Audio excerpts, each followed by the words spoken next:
后来乡亲啊，热天到了，就是爱食冰。屏东科技大学的对面有一间甜品店，是用细细解仔的电锅来底冰，学生拢真介意。若嘉义市的冰店是甲面茶掺落蚵仔牛奶冰内底，讲真着味。也有台南古早味的山药布丁，甲这个柑仔蜜咸酸甜的串冰，嘛拢真受欢迎。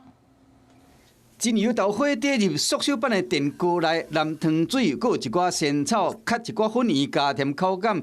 你看，这出用细粒的电锅底甜露，主打是一个果水的风格，用料无马虎，比较扎实一点。你有没有觉得它餐具很特别？就有质感。这间伫滨科大对面的甜露店，店内上大的特色就是这项。除了仙草冻以外，含布雷加一寡冰，嘛是有真济学生囡仔真介意。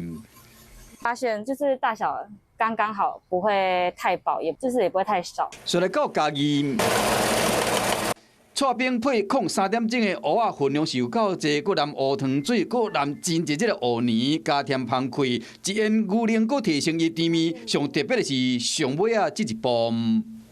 这个面茶有什么特别吗？手炒的。古早味的面茶来提升赞处，安尼配搁真下味。在外面我比较少吃到这样子口味的，味道比较特别。家己这间冰店将传统的面茶结合创意，唔耐使配合冰甲水果嘛真咸。我们请职人手炒的面茶，那里面添加了白芝麻跟花生粉。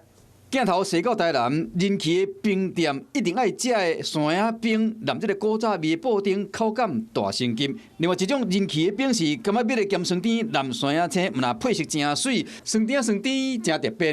我最喜欢的是台湾的芒果，超爱。各种有特色的冰，伫热天时啊，就是要收服消费者。你好，我是宋彦明。想掌握最及时的新闻资讯吗？赶紧订阅、按赞、开启小铃铛，锁定华视新闻 YouTube 频道。